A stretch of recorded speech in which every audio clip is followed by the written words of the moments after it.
आप देख रहे हैं अनहोनी। अनहोनी में आज की कहानी हमारे साथ शेयर की है कमलेश जी ने। तो चलिए बढ़ते हैं आज की इस कहानी की ओर। दोस्तों, ये बात उन दिनों की है जब मैं बेरोजगार हुआ करता था। मैं घर का इकलौता बेटा था, तो सारी जिम्मेदारी भी मेरे सर पर थी। हालांकि मैं गांव में छोटे मोटे काम कर रहा था, मगर उन कामों का कोई ठीक ठिकाना नहीं। आज चालू तो कल बंद।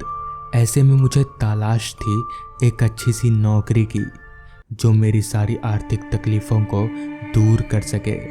ऐसे ही एक शाम मैं गांव के चौक पर बैठकर अपनी ज़िंदगी के बारे में ही सोच रहा था कि तभी मेरा एक दोस्त अजय चलकर मेरे पास आया। अजय पहले गांव में ही रहता था, पर शहर में बढ़िया नौकरी मिल जाने के कारण वो अब शहर में शिफ्ट हो गया है और अब कुछ दिनों की छुट्टी लेकर गांव आया है। अजय के मेरे पास आते ही हम दोनों के बीच बातचीत शुरू हुई। बातों ही बातों में मैंने अपनी पूरी परेशानी अजय को बताई। मेरी सारी बातें सुन अजय बोला, एक काम कर, तू कल मेरे साथ शहर चल, वहाँ कुछ ना कुछ काम तो मिल ही जाएगा। अजय की बात सुनकर मैं काफ़ी खुश हुआ और मेरी चिंता भी थोड़ी कम हो गई। अगली सुबह हम लोग शहर जाने वाले बस में सवार हो गए। चूँकि शहर हमारे गांव से थोड़ा दूर था, तो पहुँचते पहुँचते रात होना तय है। और ठीक रात के 9 बजे हम लोग बस से उतरे और अजय के क्वार्टर की तरफ जाने लगे। रास्ते में अजय ने मुझसे कहा, देख, एक काम तो है पर थोड़ी परेशानी है, कर पाएगा? इस पर मैंने कहा, क्या काम है और कैसी परेशानी? इस पर अजय ने बताना शुरू किया, दरअसल एक बंगला है, तुझे हर रात उसकी पहरेदारी करनी है। पर लोग कहते हैं कि वो जगह ठीक नहीं है, वो बंगला भूतिया है। अजय की बातें सुनकर मैं थोड़ा मुस्कुराया और अजय से कहा, क्या यार अजय, तू भी शहर में रहकर इन सब बातों को मानता है? इन सब बातों को मैं नहीं मानता। जिसके बाद मैं तुरंत काम करने के लिए राजी हो गया। अगले दिन अजय मुझे बंगले के मालिक के पास ले गया। बंगले के मालिक से बातचीत करने के बाद मालिक ने मुझे काम पर रख लिया। साथ ही साथ बंगले के मालिक ने मुझे एक चेतावनी भी दी, देखो, कुछ भी हो जाए पर तुम बंगले के अंदर मत जाना। तुम्हारी ड्यूटी रात 9 बजे से सुबह 7 बजे तक की होगी। काम मिलने से मैं काफ़ी खुश था, मगर लोगों की बातें सुनकर थोड़ी घबराहट भी हो रही थी। पर जब तय कर ही लिया है तो डर किस बात का। जिसके बाद मैं रात को काम पर निकलने की तैयारी में जुट गया। रात के 9 बजे से पहले ही मैं उस घर के पास पहुंच गया। बरसात का मौसम था और ऊपर से दूर दूर तक आसमान में चांद का कोई अता पता नहीं था, जिस कारण चारों तरफ घना अंधेरा पसरा हुआ था। उस बंगले के बाहर एक सीमेंट का चबूतरा बना हुआ था, लिहाजा मैं चबूतरे पर जाकर बैठ गया। बरसात का मौसम होने के कारण हवाएं काफ़ी तेज चल रही थी, वो भी इतनी तेज कि बरसात के मौसम में ही ठंड का अनुभव करा रही थी। मैं भी सीमेंट के चबूतरे पर बैठे बैठे इधर उधर टॉर्च मारकर उस बंगले को देख रहा था। वो बंगला काफ़ी बड़ा और काफ़ी पुराना मालूम पड़ रहा था। मुझे अजय की एक और बात खटक रही थी कि यहाँ तो भूत प्रेत जैसी कोई चीज़ लग ही नहीं रही, फिर लोग इस बंगले को भूतिया क्यों बोलते हैं। उस बंगले के आसपास दूर दूर तक कोई घर नहीं था और ना ही कोई आदमी दिख रहा था। यूं ही उस सीमेंट के चबूतरे पर बैठे बैठे कब 3 घंटे निकल गए पता ही नहीं चला। अब वक्त हो रहा था रात के 12 बजे का। रात काफ़ी हो जाने के कारण अब मुझे नींद आने लगी थी।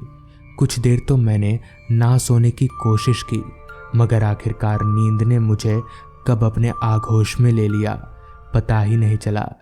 कुछ देर यूं ही बैठे बैठे सोने के बाद अचानक नींद किसी तरह से मेरी नींद टूट गई। वो आवाज़ रोने की थी। उस रोने की आवाज़ को सुनकर मैं एकदम से चौंक उठा कि आखिर ये रोने की आवाज़ है किसकी। यहाँ तो दूर दूर तक कोई भी नहीं है। कुछ देर तक उस रोने की आवाज़ को महसूस करने पर पता चला कि वो रोने की आवाज़ किसी औरत की है और वो रोने की आवाज़ कहीं और से नहीं बल्कि उस बंगले के अंदर से आ रही है। मगर ऐसा कैसे हो सकता है? बंगले के अंदर तो कोई है ही नहीं। अब मुझे कुछ अजीब सा लग रहा था, साथ ही साथ मुझे थोड़ा घबराहट भी हो रही थी। मगर मैंने घबराहट को अपने ऊपर हावी होने नहीं दिया और उठा उस सीधे बंगले के दरवाजे की तरफ चलता बना, ये देखने के लिए कि आखिर बंगले के अंदर है कौन। चलते चलते मैं उस बंगले के दरवाजे के पास पहुंचा तो बंगले का दरवाज़ा बंद था। मैंने जैसे ही उस बंद दरवाजे को छुआ तो वो दरवाज़ा खुद ब खुद खुल गया, मानो कोई मेरे आने का ही इंतज़ार कर रहा हो।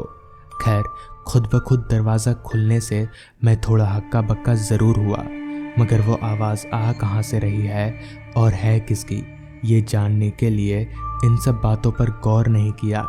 खैर, बंगले के अंदर दाखिल होते ही मैं उस आवाज़ को तलाशने के लिए इधर उधर देखने लगा। उस बंगले के अंदर घना अंधेरा पसरा हुआ था, तो मैं टॉर्च के सहारे बंगले के अंदर इधर उधर देखने लगा। वो बंगला काफ़ी दिनों से बंद था, जिस कारण उस बंगले में चारों तरफ जगह जगह पर मकड़ी के जाले लटक रहे थे। अभी मैं इधर उधर नज़रें दौड़ा ही रहा था कि तभी मुझे उस बंगले के हॉल में एक बच्चा खेलता हुआ नजर आया।